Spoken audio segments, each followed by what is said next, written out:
Hello students, I hope you all are doing well at your homes. In physics, we are doing unit atoms and nuclei. And yesterday in the previous class we have just started our chapter nuclei. In nuclei, basic introduction we have already done, in which we have discussed the topic atomic mass unit and energy equivalent to atomic mass unit. Now today's our topic are size of nucleus, nuclear density and mass defect. So let's start with size of nucleus. In chapter atoms, we discussed the experiment alpha ray scattering experiment. According to that experiment, size of nucleus is of the order 10 to the power minus 15 meter. Similar to this experiment, scientists performed a number of experiments to get more and more information about nucleus. So, the common conclusion of approximately all the experiments performed, we get one information that volume of nucleus is directly proportional to its mass number.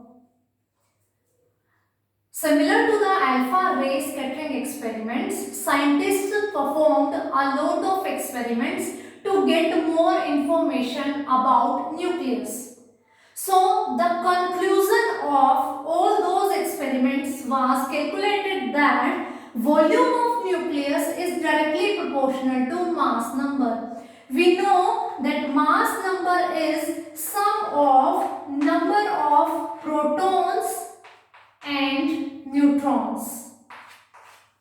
Mass number is what number? It is sum of number of protons and neutrons present inside the nucleus.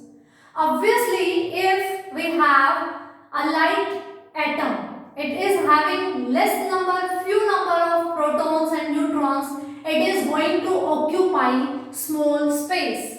And if we are talking about heavy atoms, then it is having more number of protons and neutrons, so it is going to occupy more space. That's why volume of nucleus is directly proportional to mass number, because protons and neutrons both are existing inside the nucleus. That's why the size of nucleus, the volume of nucleus, the space occupied by the nucleus is directly proportional to mass number. One more thing we know about the nucleus, we are saying nucleus is spherical in shape. This is not true for all atoms. We have ellipsoid nucleus also, but their percentage is very less. Almost atoms have spherical nucleus. So, volume of sphere.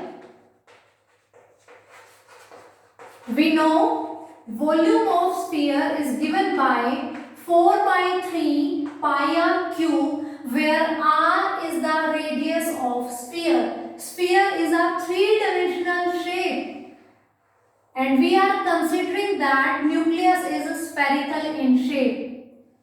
I am again repeating, not every atom have spherical nucleus.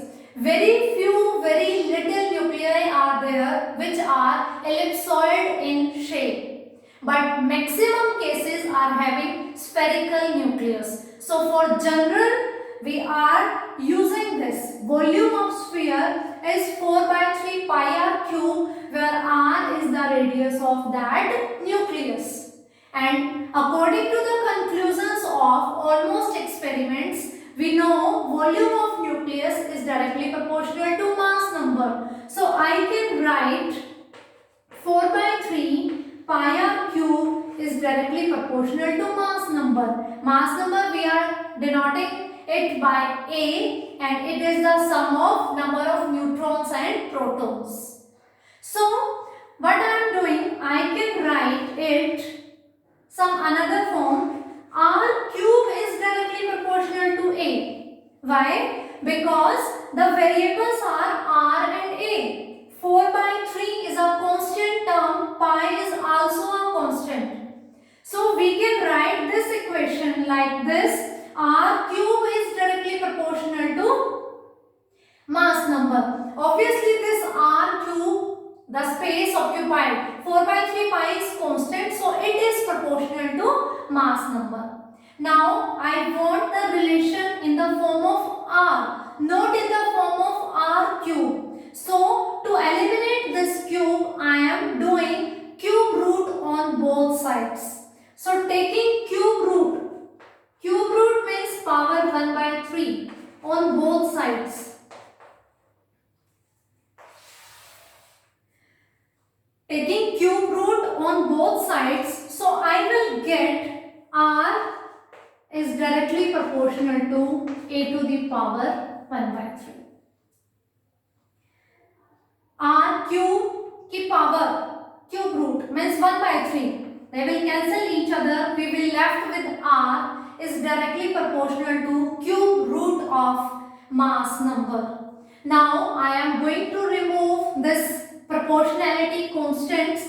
So I will get is equals to R is equals to R naught a to the power 1 by 3, where R naught is known as empirical constant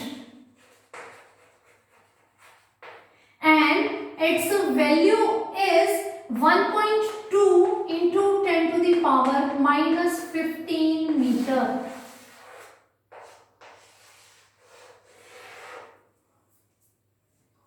I am repeating, we are discussing about size of nucleus. Here we have a conclusion of various experiments that volume of nucleus is directly proportional to mass number. As we are considering that nuclei are of the shape sphere, so spherical's volume is 4 by 3 pi r cube. 4 by 3 pi r cube is directly proportional to mass number. We can write this equation as R cube is directly proportional to mass number because 4 by 3 and pi both are constant. I want to eliminate this cube, so I am doing cube root on both sides.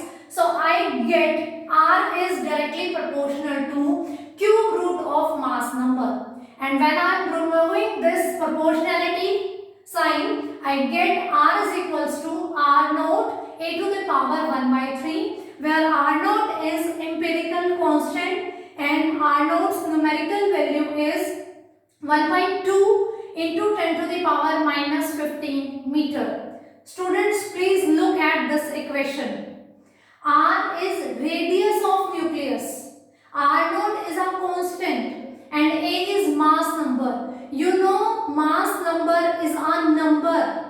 It's a counting 1, 2, 3, 4, 5, any number. So it does not have any unit and we have an equal symbol between left hand side and right hand side. So unit of this is going to same as that of R. That's why R naught's unit is meter. And according to Rutherford, approximate size of nucleus was 10 to the power minus 15 meter. Again we are getting R naught is equals to 1.2 into 10 to the power minus 15 meter. This was the common conclusions of a lot of experiments performed by different scientists. So from here I get to know about the relation between radius of atom and radius of nuclei and mass number. So I am writing here R is equals to R naught a to the power 1 by 3, where R naught is equals to 1.2 into 10 to the power minus 15 meter. So we have finished this. I hope this is clear to you. Now I am moving to nuclear density. Let's start with nuclear density. Whenever density word comes in our mind, we know it's a basic formula. And what is that? mass per unit volume. If we are talking about density, then we say density is mass per unit volume. In physics, we are going to read different kinds of density, but for this topic, for this chapter, we will focus on that common, that general formula, that density is given by mass per unit volume. So, nuclear density.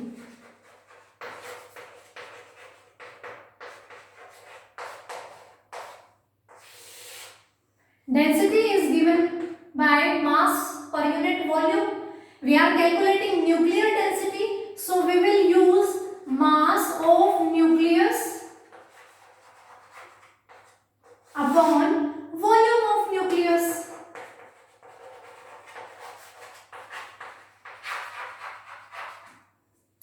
Nuclear density, density of nucleus. So it will be equal to mass of nucleus upon volume of nucleus. So we need to find these both terms, mass as well as volume of nucleus. Volume of nucleus, we have done it right now. What was that? 4 by 3 pi r cube. Because we consider that nucleus are spherical in shape. Now, mass of nucleus. In nucleus, what are there? Protons and neutrons. Yesterday in previous class we have discussed that protons and neutrons have approximately same mass. So, if I am assuming that mass of proton and neutron is equal, so what I need to do to calculate this, I can do it m, where m is mass of neutron as well as mass of proton. There is a very negligible difference between their masses. So I am considering here that mass of proton and neutron is approximately same, exactly same, and we are denoting that mass by small m. This is the mass of one neutron or one proton, but we need to calculate mass of nucleus. In nucleus, how many protons and neutrons are there? Mass number. A is representing the total number, na? Number of protons plus number of neutrons. So A is the number of all the things present in the nucleus. And mass of single one is m. So mass of nucleus will be m into A. Mass number will give the number of nucleons present in nucleus. Sorry. And m is the mass of single nucleon. So I get the formula m into A upon 4 by 3 pi r cube. Now we are going to use this equation. R is equals to R naught A to the power 1 by 3. So I am substituting this value R naught A to the power 1 by 3. We have R cube. So I am going to make cube of this whole. Density is equals to mass per unit volume. Mass we have calculated, volume we have calculated. Now I am replacing this R by R naught into A to the power 1 by 3. And we are having R cube, so 1 cube is also there. So, moving forward, rho is equals to m into A upon 4 by 3 pi R naught cube. A की power 1 by 3 and cube. So this 3 will be cancelled out by this. We will left with single power of A. In numerator we are also having A, mass number. In denominator we are also having A. So this will cancel out. This 3 will shift to the numerator. I get 3m upon 4 pi R naught cube. And from this formula we come to know that there is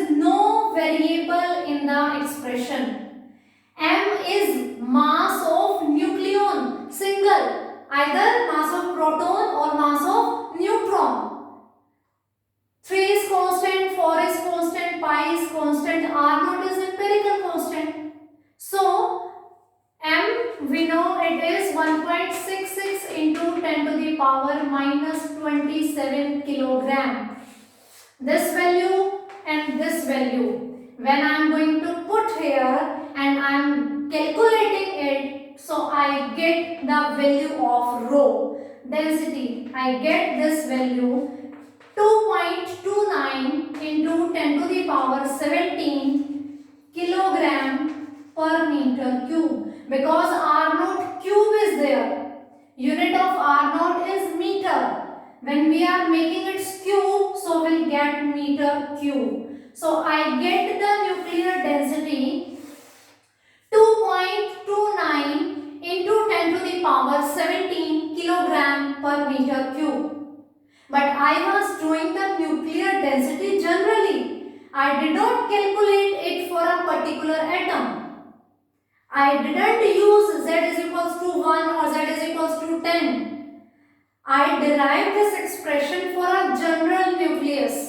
So, it is showing that density is independent of Z. Density does not depend on atomic number, it does not depend on mass number. So, it is same for all the atoms and it is a constant value. Either we are talking about hydrogen, or we are talking about helium, or we are talking about lithium or anything else. We get nuclear density always this. So, rho is 2.29 into 10 to the power 17 kilogram meter cube. 10 to the power 17 kilogram per meter cube. That means nucleus is very dense. You know the meaning of dense? Very high density it is. Normally ordinary matter like water, like oil, like air, like any gas, their nuclear density is very smaller than this. Nuclear density is approximately 10 to the power 13 or 10 to the power 14 times greater than the density of ordinary matter. That means nucleus is densely packed. They are tightly packed. That's why its size is of the order 10 to the power minus 15 meter. In such a small space, the density is 10 to the power 17 order. That means they are very tightly packed. This density is 10 to the power 13 or 14 times stronger, more dense if we are comparing it with the ordinary matter. So, this is also covered. I hope this is clear to you. Nuclear density is independent of atomic number and mass number, and we get its numerical value this. If you have any doubts, students, you can text me. The next is mass defect. So I hope it's clear to you, and I'm rubbing it.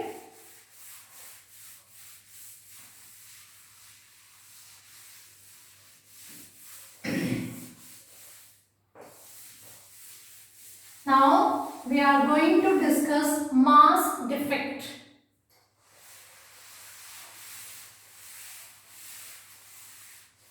The word defect means something lost. We do not have something. Defect. Some loss is there. Let's see what is this loss. Mass defect.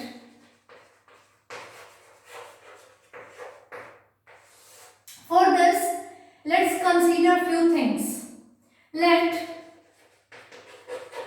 mass of proton is MP. Don't think I will tell you everything. Just consider. I will take just 2 minutes. Let mass of proton is MP. Number of protons in any nucleus is given by Z. I think I am right. I am saying let mass of proton is MP and number of protons in a nucleus given by atomic number Z. Let mass of neutron is mn. Let mass of neutron is mn. Number of neutrons in any nucleus, yesterday also we have discussed, is given by A minus Z.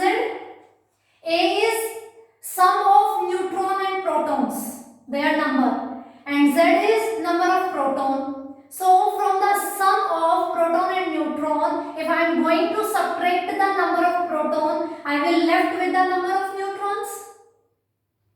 Assume just last one more thing. Let mass of nucleus mn. For neutron it is small n, for nucleus it is capital N. Mass of proton mp, number of protons z. Mass of neutron mn, number of neutrons a minus z, and mass of nucleus is mn. Let's start the story now. Story of mass defect. Suppose I am having free nucleus. That means no proton is there, no neutron is there. And I have some free protons and neutrons, and they are present at infinity. I have few number of protons and neutrons, the Z or A minus Z, and they are at infinity. I am bringing them and I am making them to sit together inside the nucleus. From infinity I am bringing proton and neutron and I am putting them combined in the nucleus. So mass of nucleus, what do you expect? Mass of nucleus should be Z into mp plus A minus Z into mn. If I bring Z number of protons and I bring A minus Z number of neutrons from infinity and I make them sit inside the nucleus, so mass of that nucleus should be Z into mp. Mass of one proton, mass of Z protons, plus A minus Z into mn. Mass of one neutron, mass of A minus Z neutrons. For a nucleus, it is a condition. There are Z number of protons and A minus Z number of neutrons. So, it is representing mass of nucleus. It should be like this. And now, I am calculating the mass of that nucleus. And it is mn. But it is not equal to this number. Why? This is the mass defect. I have collected proton and neutron inside the nucleus. Obviously, so mass of nucleus should be equal to this figure. But when I calculated mass of nucleus, it becomes mn and it is not equal to this. It is less than this figure. So, mass defect is denoted by delta M and it is given by ZMP plus A minus ZMN. This was the mass which we were expecting. It should be the mass of that nucleus, but we get Mn and it is less than this figure. So this subtraction will tell us the mass defect. We have lost some mass. Where is that mass? That's why yesterday we discussed the topic energy equivalent to mass. It is an example of nuclear reaction. We are combining proton and neutron in a room. We are making them to sit in a room, which is nucleus. So in in doing that work, we need energy. And that energy, obviously mass is conserved, energy is conserved. So from where that energy is coming, this mass lost, this mass defect is liberating that energy. The amount of energy is releasing from there. So this much mass which we have lost is known as mass defect. And where does it go? It converted it into the energy. I am repeating. Let Mp is the mass of a proton. In a nucleus, obviously Z number of protons are there. So mass of total protons is Z into Mp. If Mn is the mass of a neutron, we know in a nucleus there are A minus Z neutrons. So sum of mass of all neutrons is A minus Z into Mn. In a nucleus, protons and neutrons are present. So it should be the mass of nucleus. But when we calculate the mass of that nucleus, it comes Mn, mass of nucleus, which is less than this number. So we have lost some mass in doing that work. We are combining proton and neutron. We are making them to sit with each other inside the nucleus. That reaction consumes this mass, and this mass is released in the form of energy. So I hope these three concepts are clear to you. Size of nucleus, nuclear density, mass defect. For today, it's sufficient. If you have any doubt, I am saying this statement daily. If you have any doubt, please text me. Thank you.